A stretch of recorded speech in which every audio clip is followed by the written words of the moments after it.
नए साल की शुरुआत हम सब साथ करेंगे।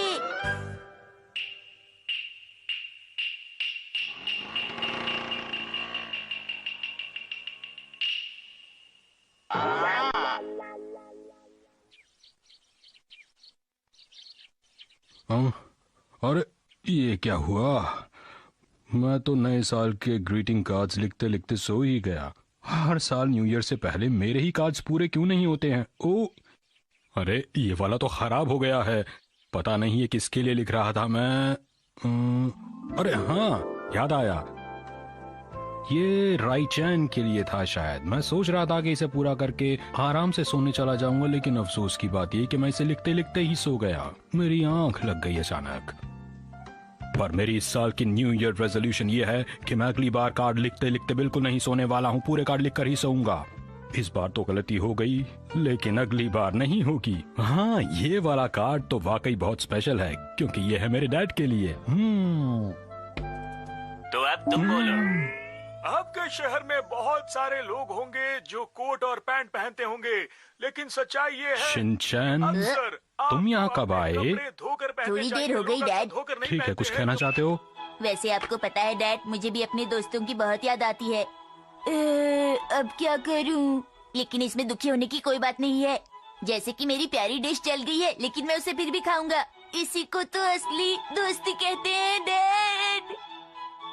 तो आइए अब आपको दिखाते हैं कुछ बाजार में आए नए खिलौनों को। इन खिलौनों को आजकल बच्चे शिनचैन, करते हैं। मैंने तो सुबह ही इसे न्यू ईयर का गिफ्ट दे दिया था, फिर क्या हुआ? देखो मित्सी, शिनचैन अब एक बड़ा भाई बन गया है, इसलिए ये गिफ्ट इसे फ्यूचर में अच्छा बनने में मदद करेगा। अजीब बात है। मैंने अभी अभी पोस्ट बॉक्स देखा है। मैं कार्ड्स पोस्ट करके अभी आया। अब सबको वक्त पर कार्ड्स मिल जाएंगे। अरे क्या हो गया मित्सी, वो सब लोग कहाँ चले गए? मुझे लगता है वो अभी तक पहुँचे ही नहीं है।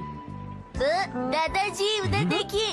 दादाजी, दादाजी, हम इधर। अरे शिनचैन बेटा, मैं यहाँ हूँ। क्या ये हमसे पहले पहुँच गया? अरे तो क्या हुआ, इससे क्या फर्क पड़ता है? ये सब तुम्हारी वजह से हुआ है। तुम फ्रेश होने के लिए जो चली गई थी। हेलो दादाजी, happy new year. Happy new year.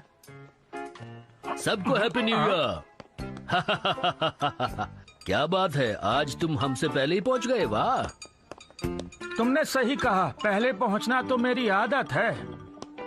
वैसे तो हम लोग भी टाइम पर ही पहुंच गए थे, बस थोड़ा सा फ्रेश होने के लिए बीच में रुक गए थे, इसीलिए हमें देर हो गई। तुम बहाने बना रहे हो ना? हाँ ऐसा ही है। मेरे पीछे रहो तुम। फालतू बातें मत करो। ये कभी नहीं बदलेंगे। अरे सर, ऐसे तो मशीन खराब हो जाएगी। मेरी समझ में नहीं आ रहा, आप लोग रेस क्यों लगा रहे हैं? बेटी, मैं तो बहुत आराम से चल रहा था, इन्होंने दौड़ लगानी शुरू कर दी। ऐसा क्यों करते हो तुम? नहीं, ये मैंने नहीं, ये तुमने शुरू किया था। ये तुम्हारी याद सभी है, लोग तुम हमेशा हैप्पी ऐसा हैं। करते हो, अब शुरू तुम्हें होता ऐसा है नहीं पहला करना चाहिए। राउंड। अरे तुम्हारे मुकाबले मेरे पैर लंबे हैं और तुम्हें लगता है कि मैं भाग रहा था। कम से कम न्यू ईयर के वक्त तो मैं रिलैक्स करना चाहता था। अगर यहीं पर इनका ये हाल है तो ये घर पहुंचकर क्या करेंगे हैरी? मेरी समझ में नहीं आ रहा, क्या करें? अरे इन्हें इनके हाल पर छोड़ दो।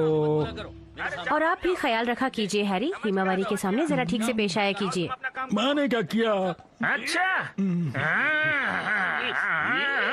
आप सबका यहाँ आने के लिए बहुत बहुत शुक्रिया। मुझे लगता है कि सफर लंबा था, आप लोग थक गए होंगे। देखिए, सब लोग एक साथ कार में नहीं जा सकते, इसलिए कुछ को टैक्सी में आना पड़ेगा। मैं टैक्सी में नहीं जाना चाहता, इससे अच्छा होगा कि मैं ट्रेन से ही चला जाऊं।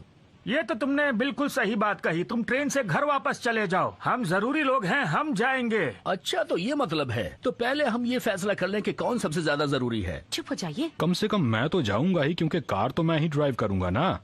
बच्चों का ख्याल रखने के लिए मुझे भी तो जाना होगा ना। और मैं नए साल का खाना बनाने में मिसी की मदद करने वाली हूँ। मैं भी तुम लोगों की मदद करूंगी। और मैं हिमावारी को क्वांटम की कहानी पढ़ के सुनाऊंगा। मैं तो सोच कर आया हूँ कि बच्चों को अच्छी कहानियाँ सुनाऊंगा।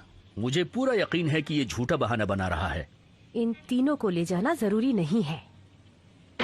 देखिए, अब सिर्फ एक ही जना अंदर आ सकता है, तो आप में से वो आ जाए जो ज्यादा थका हुआ महसूस कर रहा है। मुझे लगता है कि मैं ठीक हूँ, क्योंकि मेरे पैर और हाथ दोनों से ही काम कर रहे हैं। मेरे भी, मैं योगा एक्सपर्ट हूँ। मुझे नहीं लगता कि तुम्हें अपने ऊपर इतना वजन डालना चाहिए। मैं तुम्हें करके दिखाऊं क्या? ये देखो, धनुरासन। ये देखो,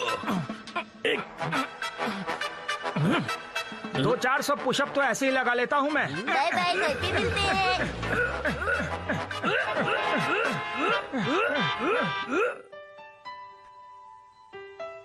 खुशबू अच्छी आ रही है ना?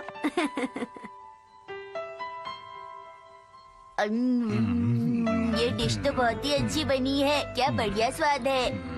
क्या आप लोग इसे नहीं खाने वाले हैं? अपने नाना जी को खिलाओ, वो थक गए हैं देखो, बेटा। तुम हमारे बारे में बिल्कुल चिंता मत करो, समझे तुम? ये लो। आप लोगों को भूख लगी होगी ना, आ जाइए। चलिए आप लोग खाना खा लीजिए। थोड़ी देर पहले हमने कसरत की थी, इसलिए थोड़ी भूख लगी है। चलो खाना खा ही लेते हैं। ये लीजिए, आप भी लीजिए। लीजिए ना प्लीज। चलो खाना शुरू करते हैं। हैं?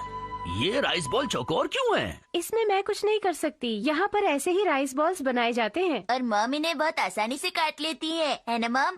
मित्सी, तुम्हें तो पता ही है कि मुझे गोल वाली राइस बॉल ज्यादा पसंद है। तुमने चौकोर क्यों बनाई है? तुम्हें गोल वाली ही बनानी चाहिए थी। अगर आपको ये पसंद नहीं है तो आप कुछ और खा लीजिए ना। मुझसे ऐसी बातें करने की तुम्हारी हिम्मत कैसे हुई? वैसे अगर आप चाहें तो मैं आपके लिए गोल राइस बॉल बना सकती हूँ। नहीं, अब तुम्हें कोई स्पेशली बनाने की जरूरत नहीं है। मैं ये गोल वाली ही खा लूंगा। देखो, खाना खाते वक्त बोलना अच्छी बात नहीं है। चौकोर वाली मुझे पसंद है, चाहो तो तुम्हें गोल दे देंगे। तुम चाहे जो भी बोलो, लेकिन तुम्हें पता है मुझे हमेशा से गोल वाली ही पसंद है। एक बात बताऊं, राइस बॉल हमेशा चौकोर होती है। चलो यहाँ से चलते सही हैं। कहा। आज तो दादाजी जीतेंगे। क्या नहीं बोल रहे हो? नहीं, तुम्हें देखकर कुछ तो पता भी लगता है है? कि नाना जी हाँ, भी सब जीत पता है सकते मुझे। हैं। देखो, कुछ भी मुझे सब कहना दिखाई दे मुश्किल रहा है। है। अच्छा, दोनों खिलाड़ियों के खाना तो दिमाग चला गर्म गया। हो चुके क्या दिखाई दे रहा हैं। है तुम्हें? दर्शकों, गौर से बंद करो, देखिए। चुप हो जाओ, वरना अपने मैं बर्दाश्त से नाक बाहर हो कान जाऊंगा। खुले रखिए। धरना फैसला छोड़ो, किसी भी इधर वक्त हो। हो सकता है। इस बार ये खत्म हो जाए, इसके बाद मैं तुम्हें बिल्कुल नहीं छोड़ूंगा। बहुत बोलती हो तुम। मेरी आदत है।